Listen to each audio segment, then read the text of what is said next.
This is the Aftermarket Radio Network.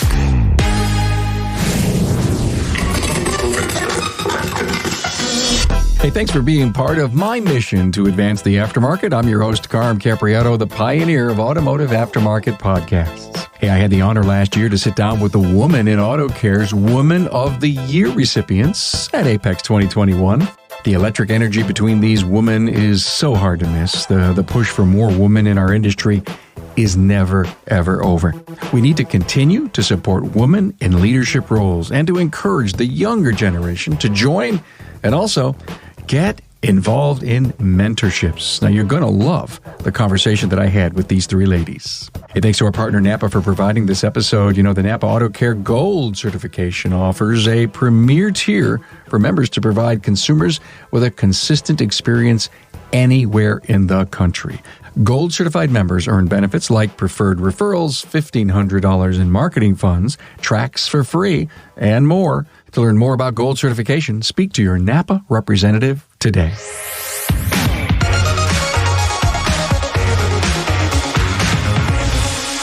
Hey, a warm welcome. We're back here at Apex 2021 inside of Repair Shop headquarters in Joe's garage. And I think I've told you in previous podcasts that we've done, I'm in this incredible fish tank bubble. And all these 8 bays are in front of me. There's a lot going on. But I have the privilege again this year to interview the Woman in Auto Care honorees. In fact, you're going to get your stuff here in a couple of hours, so I've been able to pull them before the ceremony. Am I right? Is that today or tomorrow? That's today, right? Tomorrow. Oh, it's tomorrow. Okay, right, guys. It's tomorrow. I'm just losing track of time. Yeah, they all looked at me. They all looked at me and says, "Is it today?" Oh my God. Oh, sorry, guys. I apologize for that. Tara Topel's with us, the Female Shop Owner of the Year. Hi, Tara. Hi, Carm. Topel Service Center, Lake Mills, Wisconsin. Boy, there's so much to talk about with you and the things that you do in your community. Great, let's jump in. Okay. Sure, what do you want to know? And we'll get to that. Ann Coffin's with us, the Woman of Excellence. What a cool honor. It's very cool. They're clapping I'm for very each other. honored. Ann's a 40-year veteran, a technology professional with 35 years spent in the automotive industry. She currently works for the Aftermarket Auto Parts Alliance since 2015 as the Director of IT. Of IT, yes. And here's a secret that nobody knows. Ann and I worked together. We did. Under a banner company way back in the day when you were with Beck Arnley. That is true. Wow. I was CIO there, and we worked together. Yes, we did. And how cool is that? When I saw your name on there, I said, I know Tara and I know Ann, but I don't know Jilynna Greene.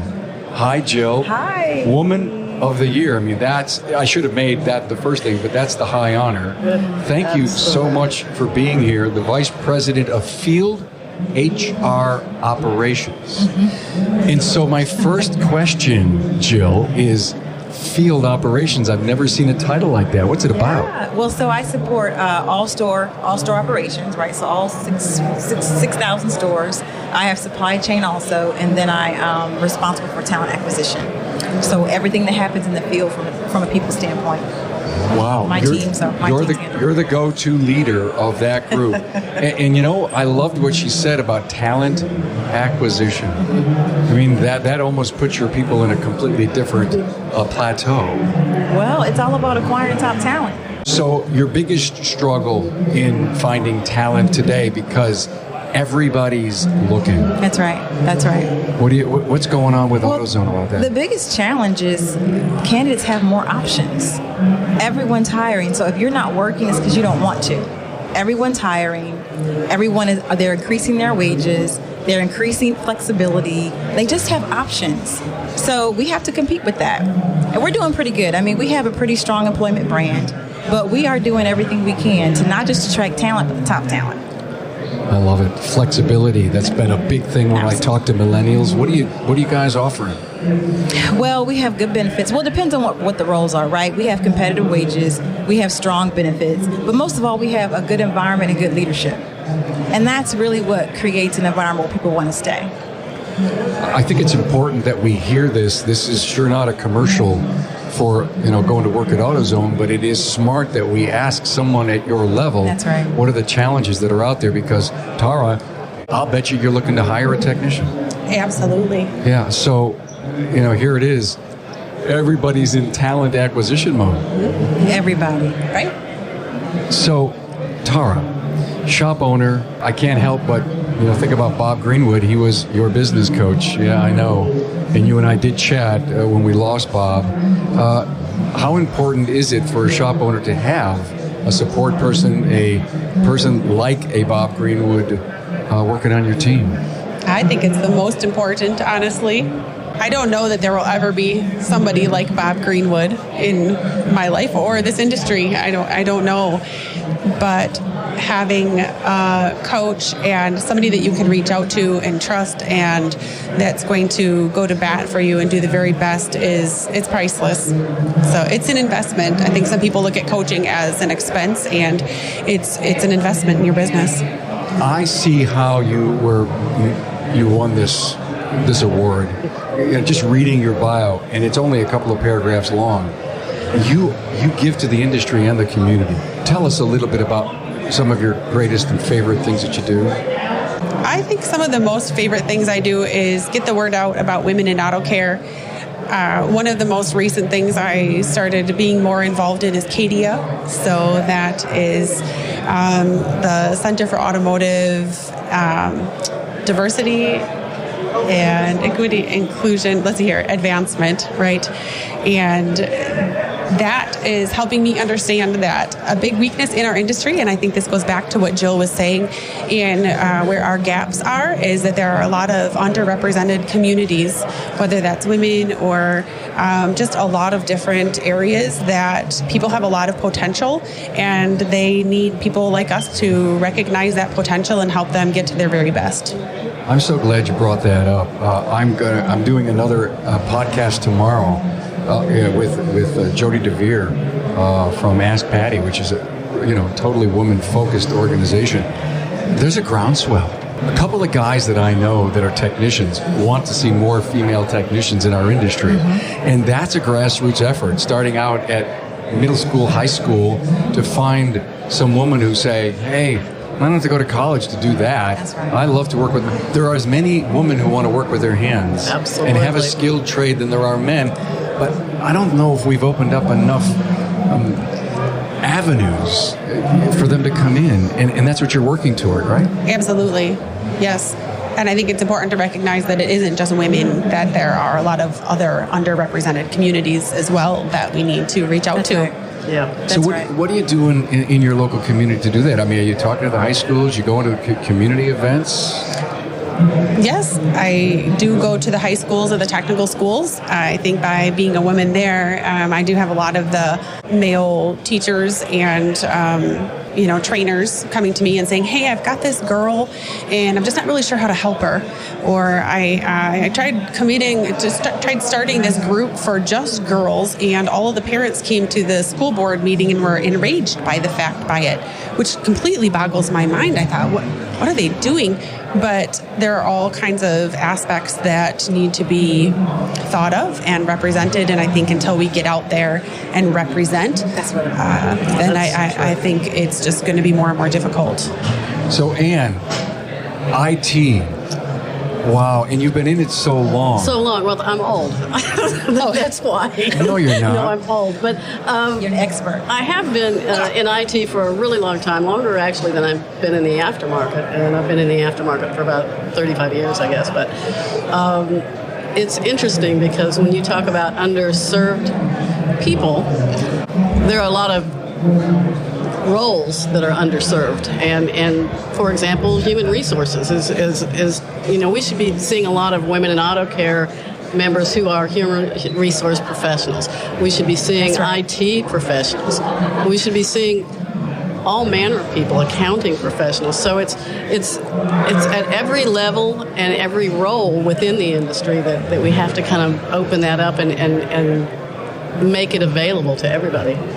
But I think that's why women in auto care is so important. This is the start, right? Absolutely. I mean, we have to be more visible. We have to be louder. And I'm glad you said that, because we do need more technicians, but we need more IT professionals. We do need more shop owners. We need more marketing professionals in the industry. This is an amazing industry, and it's huge, and there's so many opportunities. But our kids don't know they can own a shop and be a woman. They don't know they can be the head of IT in the auto industry. In the auto industry, they don't know that. You know, and I'm going to be honest, because the auto industry, you know, it doesn't always attract women. When somebody talked to me about AutoZone, I was like, what? I don't need AutoZone. My husband goes to AutoZone. Like, that's not my, right? But I'm so glad that I opened my mind and had a great relationship now with the team there. And I love this industry. And now I'm going to fight for the industry. And now I'm going to be loud and be vocal, because we have so many people, underrepresented groups, who need this industry. And we have plenty of opportunities for them. I had a lady say to me recently, I love women in auto care, and I hate that we have to have it because gender shouldn't matter. Communities shouldn't matter. It shouldn't be like that. But it is, it can be, it has been. So it's really opening it up for everybody else. And I think it's probably the time to get a little loud about it, as far as our business skills, as far as the talent that's there, that's available, the analytical skills that people have. It really is amazing. But I love what you said. But I do think it's important that we have something for women, because when I see you, I get inspired because you look like me. Exactly. And now I think I can go open up a shop. Exactly. I probably shouldn't try that, but I think I can, because I see that you're doing it. If I can do it, you can totally do it. Yeah. So we do an event, AutoZone, with the Girl Scouts. So I'm on the board of the Girl Scouts. We do an event. It's called the Girl Event. And I don't know, 1,000 girls show up for this event. And the Girl Scouts put it on. There are a ton of other vendors or other organizations there. There's like a STEM booth. It's just like this, but they're different booths. But we have, just like Joe's Garage, we have our own AutoZone booth. We have a car. We teach them how to change their oil. You know, they get change their windshield wipers. They get to touch the tires. And it's all women. So they come and they have a passport and they get excited because they see so many women working on a car under the hood. And that's where it starts. It starts by being visible. That's absolutely right. Absolutely right. I mean, and I guess I think about the future, and I think it'll be nice in the future when gender isn't any part of the conversation or color isn't any part of the conversation. But today, we need women in auto care. We need all of that. Absolutely, we do. Right? Will you give them my business card, all those girls? Absolutely. Yeah, wonderful. Absolutely. And they do it in other cities, too. Just, we can talk later. Right, absolutely. Tara, you're involved in high schools, right? Yes. You're on some advisory boards in high schools, and it's for the automotive technology piece? Yes. You've got to impress upon so many people the shop ownership, and you're a female. I mean, that's what this whole our discussion's about. Right. But I think there was a time when I felt like I needed to sit backseat to my husband. I mean, it was his family's business, and I knew that I was capable of a lot more, but I didn't know that I could let it out. Like, I just didn't know, and there really wasn't anybody within my area, my regional area, that they were all just support teams. None of them were leaders. And until I came to Women in Auto Care, and I keep going back to Wizard of Oz in my whole life, and it's so crazy, but it's like, if birds fly over the rainbow, then why can't I? And it was the other women at Women in Auto Care, the other professional women, that I finally got to see them flying over the rainbow, and that's when I discovered that I could do that too. I'm moved by that. That's beautiful. It is beautiful. So there isn't anything women can't do. And just give me a slice of the woman, the young girls that come up to you and say, wow, this is cool. Oh, by the way, let's go back to the fact that my husband owned the business, and I had to get up and over the fact that he was the owner, you're an owner, and you joined Women in Auto Care, and it helped bring you out. You started to realize that. I'm saying all this and repeating all this for my listener. I'm doing it for the ladies that listen, and for the men shop owners that listen, and for the technicians that are out there that listen to this show religiously and say, have we taught you anything yet? You know, when is it the time for you to draw a line in the sand and jump over it? Right. And I'm not saying it's all about women, but it's all about getting involved in education. And guess what? We're going to bring some ladies into this industry just by the sheer fact that we're talking to everybody. Right. There was just a big high five bump that went on. That was so cool. And that's what Women in Auto Care are all about. And I think it's a great, great organization. Oh, yeah. It truly is. It truly is. And I have been involved with Women in Auto Care long enough to actually see the difference that Women in Auto Care has made. I kind of joined in around 2006, and there were very, very few of us, and we were pretty much invisible. And in meetings, I was frequently the only woman in the room. That is past. I mean, the number of people that are involved with Women in Auto Care has just skyrocketed. It's networking as it should be, because I tell you and you tell someone else, and we grow in that way. And the change has happened not only for women, but for men in the industry, longtime members of the industry that probably didn't consider that a woman might be the right person for the job. Now they don't think about it the other way. Of course a woman would be the right person for the job. So I've seen those changes brought about by the Women in Auto Care, really. Yeah, I'm inspired by the women. The whole organization. I love being around other powerful women who are on their own mission and journey. I'm such a girl power girl, but I do. And so, when I saw that you guys won, I was so excited. I started researching. I'm like, oh my God, they're amazing. I can't wait to hug them, because then I'm thinking about all the people I want you to talk to in my circle that you can inspire. I'm thinking about all the rising women in auto care, right? And truthfully, Anne is one who has, helped raise me up. She's part of my army that, has put me on this podium. So thanks, I think that's super awesome too. Like to be able to see you there. Well, and it works both ways, because you guys inspire me, because you're just, the power just radiates, and it's awesome. It really is. Hey, Carm here. Now, coming up, Jill offers an interesting question. And here it is. As a woman, do you want to be cute or be a leader? Hey, it's Carm here. Today, I have a special message for Napa Auto Care Centers who are looking to take the next step in growing their business and partnership. Now, if you're ready to strive and take it to the next level, Napa invites you to consider Gold Certification. Gold Certification is a premier tier of Napa Auto Care that recognizes repair shops with a higher level of participation in the Auto Care program. The program was built by Auto Care Centers for Auto Care Centers to provide a consistent consumer experience, maximize technology leverage, and reward Napa's most committed partners. When consumers visit a Gold Certified Auto Care Center, whether it's a small facility in a rural community or a multi-bay shop in a large metropolitan area, they can expect a first-class service repair experience. This includes a well-trained staff using today's technology and quality Napa parts in a comfortable, up-to-date facility. Customers at Gold Certified shops will also enjoy an extended parts and labor warranty, valuable saving opportunities, along with access to credit to pay for needed repairs, and a whole lot more. Here's what you need to qualify for the program. First, you need to be an active auto care partner for at least 12 months and have a steady business presence in your market for at least 2 years. Then to become Gold Certified, it's necessary to meet specific requirements, chosen because they create the most consistent consumer experience and proven to generate the most significant results for auto care centers across the country. Some of these include using digital vehicle inspection, having at least one ASE Master Certified technician, a co-branded exterior, and offer consumer financing through Napa Easy Pay. You must also be an active member of a business development group.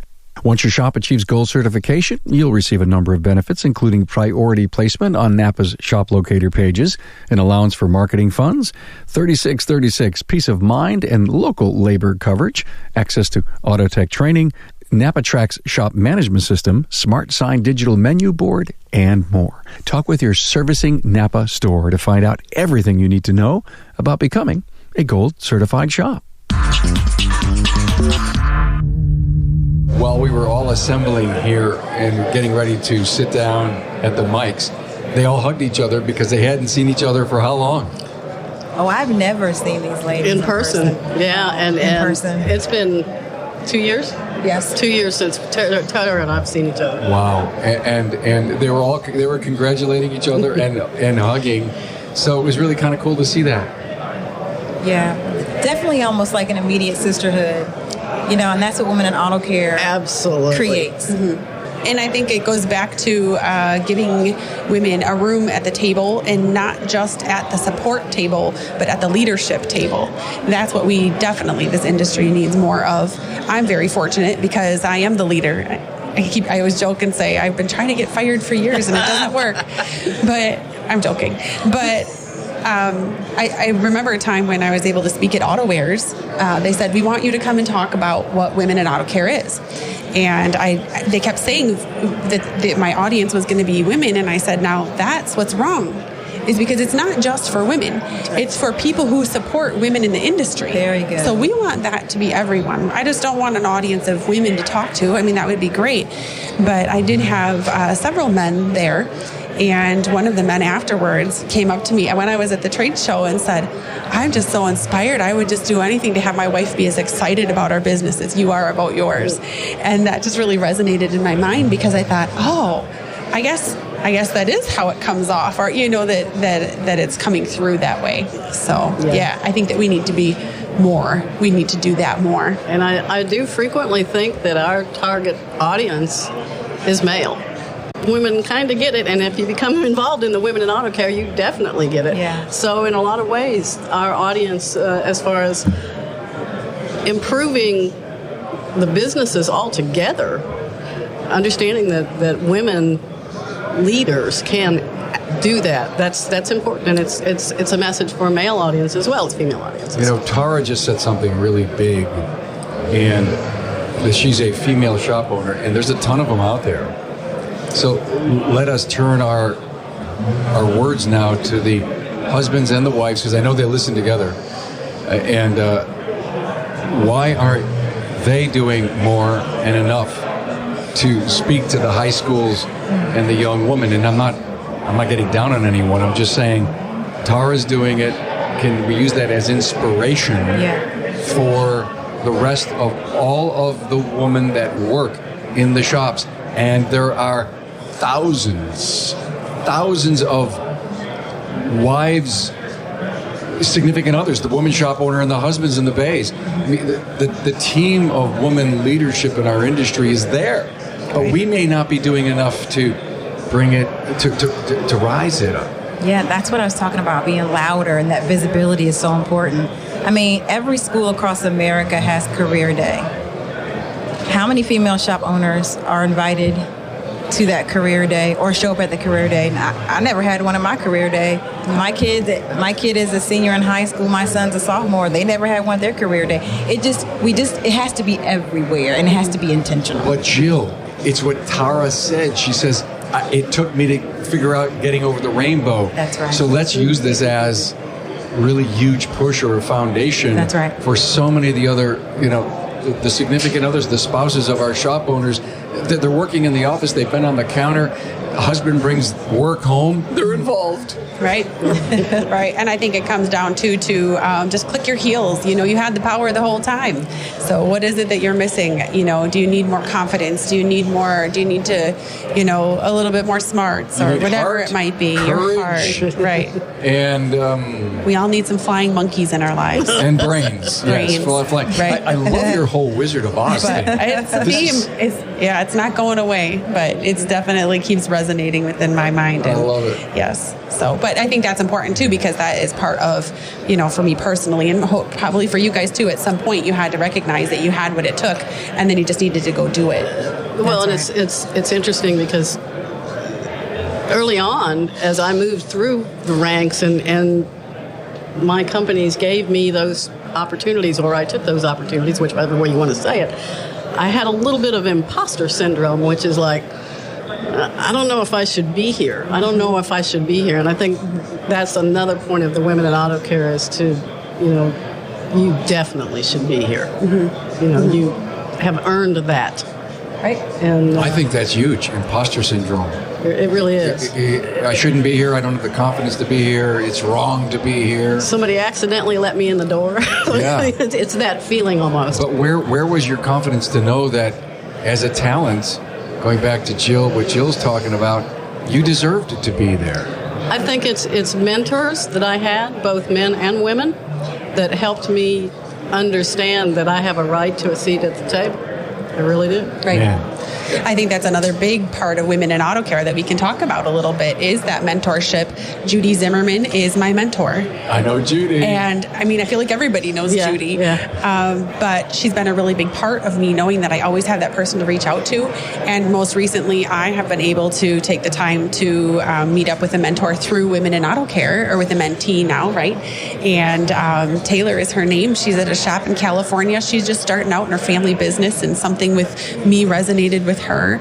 And now I get to work with her, and I hope that I can give back a little bit of what Judy has given to me. And I don't know, obviously you're able to mentor, and you too. So maybe it's okay, maybe we can talk about that a little bit. We've always talked about the mentor-mentee program on this show, and so I open the dialogue up to you guys. Well, honestly, that was one thing that attracted me to Women in Auto Care. I mean, I'm a part of a lot of organizations, so I wasn't looking just for another one, but I love the focus on mentoring. I mean, that changed my life. That's why I am where I am today. I've had a mentor at every level in my career. I mean, studies show that most promotions and development, 85% of the time, come from some type of mentoring or development. Studies also show that women are mentored the least, and women mentor the least. Because of that, I am so passionate about mentoring. I always have at least 7 to 9 women that I'm mentoring, and so when I fell in love with Women in Auto Care because that's what they're all about. Absolutely. Mentoring is so important, and sometimes there's a formal relationship, and sometimes there's an informal relationship, but you should have one and you should be one. That's our responsibility. Are you mentoring inside of AutoZone or in other organizations? I'm both. Okay. Yeah, inside and outside. So you may take some individual inside the company. Yep. Could be a bunch of levels below you, right? Absolutely. Cool. I always have someone at every level, right? I have somebody from the mail room all the way up through. Are they all women or not? They're all women. They're all women? Yes. Okay. And so that's the goal of you and the mentoring, is you want to help elevate the ladies inside the company. Build that pipeline for Women in Auto Care. Build that pipeline. Absolutely. Wow, how cool is that? Absolutely. Any mentoring, Ann? Yeah, I've been participating in the formal Women in Auto Care mentoring programs. I'm not mentoring formally right now, but have done that and have been both a mentor and a mentee through Women in Auto Care. And then, of course, personally within our company, I have mentees and within other companies as well that are just informal mentoring arrangements that really provide me with a lot more inspiration than anything else, because these people are hungry and they want to learn and they want to be where you are. Mm-hmm. And that's fabulous. Mm-hmm. I was just going to say, you're setting the example. I bet you're a mentor to more who you don't even know. Oh, that's right. I love that. That's so true. Because some people follow you from afar and they glean and they learn. It's true. It's true. I call it silently stalking. I stalk a lot of people, like on LinkedIn. I have a lot of virtual mentors. They don't know they're my mentors, but I study them. Like when I stalked you guys and studied you, I'm like, oh my God, they're so amazing. But the mentoring piece is so important. Don't you remember when somebody took you under their wing and how it changed your life, how it filled you up, how it set you on that path? Absolutely. Yes. I would say too, yes, right along with that. I mean, anytime I get to be around Amy Matinat, she too, I mean, I have all kinds of questions and I just ask her and I listen to her answers, and she probably has no idea that she's been a mentor for me, but probably just as much, if not more, than Judy at times. Love Amy, been on the show a lot. She's a great lady, and you're right. When Amy opens her mouth, you just sit and say, wow, listen to that stuff. And she makes a lot of sense, and she's really good at that. And let's go back to a great memory you had of being a mentor. More interesting thing, there was a gentleman who had joined Women in Auto Care and was in a firm in California and was having a tough time because he identified differently. He identified as a female. And so it was a unique experience for me to understand that mentoring comes in all different types of things. I think he was able to gain some things out of it as well, understanding that however you identify, that you can be a strong leader in that role.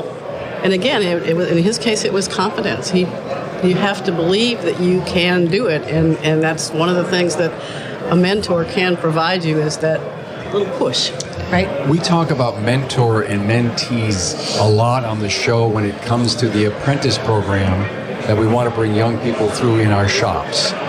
And I've heard such incredible stories of, even if you don't end up working at the shop that you apprenticed in, that you never forget. You never forget your mentor, and they build lifelong relationships. And Jill, do you have any? Oh, yeah. Yeah, tell us. Several really good mentors, but I will tell you, I was sitting in my cube one day. I was a young rising professional, and this particular day I thought I looked really cute. You know how you get dressed and you feel like you just look super cute? Good. Yeah, that happens to me a lot. Of course it does. And so this very sharp woman who I always watch walked by, and she just stopped and paused and looked at me, and she said, "You're Jill, right?" I said, "Yeah." She said, "You look cute today." I said, "Well, thank you," right? I'm like excited. She said, "Can I ask you a question? Do you want to look cute or do you want to look like a leader?" And I was offended. I was like, "Well," and she said, and I said, "Well, I don't think I understand your question." She said, "Well, let's go to lunch." So later on we went to lunch, and she began to talk to me about posture, right, and composure and how you show up. And you can be cute. Now you can be both, right? But do you just want to be cute or do you want to look like a leader? And so that changed my life. She became my mentor, and we talked about things like showing up at meetings, how I communicate. I mean, it was awesome, but that was the beginning of a great mentoring relationship. I have to tell you, that is a wonderful, beautiful story about being cute versus being, do you want to dress for success? That's right. That's Wow. right. That's right. Wow. Right. And I do the same thing now with my mentees. You know, you can be cute, but there is a leader look, you know, and again, it's all about the environment that you're in. Obviously, I was in an office environment, and it changed my life. Well, you look very professional today. Oh, well, thank you. Obviously, you must not have any cute clothes at home anymore. Well, I hope they're both. I was just going to say, I see both. So Being a cute leader. Wait a minute. So you have cute clothes for the weekend? Yes, but I hope I'm professional and cute today. You are. You are. I'm giving you a hard time. No. Well, that's, I think, my job here. Very good story. I love it. Being mentored by Judy, was it any great story? I don't know. I think there are a lot of great stories, similar to when you asked about talking about Bob. Like, how do you go through and pick just one? I think the most important thing is that I have always known since I've connected with her that if I'm up against something, like I feel like I can handle most things, but every once in a while something comes along that just gets me, it just blindsides me, and I just think, what am I going to do? And I always know that I can pick up the phone or I can email Judy, and within a very short amount of time, I have some amazing answers, not just based off of feeling or thought, but off of experience. You know, she's paved a way for, especially for me as a shop owner, but for all of us. I'm very fortunate because I came in really kind of at the top side, right? So my father-in-law started the business. I came in kind of as their boss. I hope they never saw me as being bossy. I always tried to get to their level and get to whatever it was. But at the same time, I think that there has been a time, and probably still is, that women are demeaned, that they are told that they can't, they wouldn't, they shouldn't. And you have to overcome that, because I do have a girl that I did mentor. She came into our shop. She actually got one of the scholarships last year. Nice. And she went into a dealership, and it happened to her. And I said, you cannot let this win. You can't let this defeat you. And she's still holding on a little bit to a thread, but she's kind of gone into the agriculture industry instead. So we lost one, despite everything I tried to do and help her with. So, back to Judy. She just has been through it on the hard side and has been able to show me what to do and how to handle things. Judy's an amazing lady, and I know her, and a very dynamic family, and her dad and her, her uncle. It's a huge business. Her daughter Jackie is so darn involved, and she continues to connect me with other women to interview, to do podcasts on. So I love Jackie, and of course Jeff, her husband. It's just a wonderful family. Any great story on mentoring, Ann? Like Tara, there's so many stories. I mean, it almost isn't a separate thing. It's almost not a separate part of your life. Like there's mentoring over here. Yeah. Mentoring happens naturally, both being a mentor, being a mentee, all the time. Got it. You know what I'd like to do? I'd like to ask Tara about female customers. Okay, and do you do anything different at your counter? What percentage of clients are are a woman? I don't know. I'm not a statistic person, but I would say over 50% are our clients. I'm sure to train our team that there really isn't a difference, but ultimately, whether it doesn't matter if it's a male or female, but it's very important to understand that they know their car better than anybody else, right? So if your car's making a noise or that it wasn't before, then it's really important for us to key into that and try to duplicate that.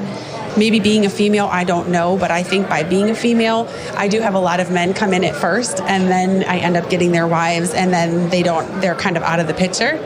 Maybe it kind of lets them off the hook a little bit of the car responsibilities, but the women are already doing it anyway, right? So I think just recognizing the importance in scheduling to know that they've already got 5 things scheduled that after they pick up their car, you can't take up a lot of their time. Everything has to be done and ready to go and out the door because they've got a bunch of other things that they're trying to do. And so I think that all of those things have been beneficial to the females that come in. Are we over the hump of a male coming into the counter not wanting to talk or do business with a female service advisor? No. Are we over all that? Not at all. And that's actually what I'm working with my mentee on right now. She said everybody calls and says, I want to talk to the man in charge. I want to talk to the man. I think I hear it even within people's voices. I've been to training where they just use an example that I like the independent shop because I want to talk to the man in charge. And I know that they don't mean anything by that. They probably just mean the person in charge. But we just really have to be careful because I took that in a not great way. I did actually go back to the person and pointed it out. So whether people appreciate it or not, I think it's something that we need to do so that they understand that they're not pushing people away. How do we deal with that? Somebody comes in and says that, and you're on the counter. Mm-hmm. I want to talk to the man. Mm-hmm. What do you say next? I just ask what their concern is or what their question is, that I'd be more than happy to help them. So you don't go deep. You just try to take over and explain. Just by the things you say, he needs to understand that you're more than qualified to discuss anything with him. Right. Yep. Interesting. You go to the doctor, you set an appointment, you have no idea who you're going to go see, and you walk in, and there's a female doctor. Do you say, I want a male doctor? No. I believe that's the case, right? There may be some hardliners out there, trust me. Yeah, I was going to say, I think that's probably true. Give me a man doctor. Maybe we're not getting over it. No, and it's important to know, kind of going back to what Ann says, a lot of times you don't even know. You don't know if it's a male or female. It's a person. It's a human being. And that's what's so important. That's right. Is it really shouldn't matter. Yeah. So, there are people that just have different ways, and there are different terms. And I think that's where Cadia really comes in because they're really helping train people to understand. And for me, I've always been afraid to ask the hard questions, and it's a safe area where you can ask the hard questions. I think it's an indication that we still have work to do, right, in our industry. I mean, I am proud of the progress this industry has made. We have more female shop owners, right, more women in leadership across corporate America in this industry than ever before. So I think that's a plus. But we still have a long way to go. I mean, we have that even in our retail stores. We have men who show up, and we have store managers who are female. We have store managers, or we have women in our stores who go out and change batteries, and they do everything. And every now and then we'll have somebody who says, well, can I get the guy to change the battery, or can I get, and we go, no, I got you. Okay, so you're teaching your female counter people to just ignore it and just keep pushing forward. Yeah. Okay. I mean, because you have to just bring them along, right? We're not going to stop doing what we're doing. Yeah. We're going to continue to provide great customer service because that's our responsibility. The who is not your business. It might be Jenny or John, but you're going to get great customer service. Excellent point. This was great. I am so thankful that you found the time to come here. I am so proud of this honor for each of you this year. The women in auto care get their own cocktail party. Would you believe that? Yeah, I know. Isn't that something? And I will be there. And of course, you're on the main stage. You get all these great presentations, and it's kind of an event I never want to miss. And I'm double booked tomorrow night, so I'm going to spend a little time there, and I got to go to another event. And but I'm so proud. Let me just do a final shout out to Tara Topel, Female Shop Owner of the Year from Topel Service Center, Lake Mills, Wisconsin. Thank you so much. And I love the Dorothy thing. I really, really did. Ann Coffin's with us, the Woman of Excellence for Women in Auto Care, who's head of IT for the Alliance, and everybody knows them as Bumper to Bumper and Auto Value. That is true. Oh, cool. We sure do need IT and e-commerce, man. I can't imagine how buried you are there. And, of course, the Woman of the Year, Jilynna Greene, Vice President of Field Human Resource Operations.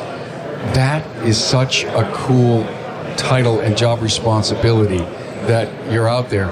And, boy, HR, huge. One of the biggest, most important roles in corporate America today. We're busy. I bet you. I bet you are. So thanks for being here, ladies. Thank you for having us. Thank you, Carm. Thank you. Thanks for being on board to listen and learn from the premier automotive aftermarket podcast. Until next time.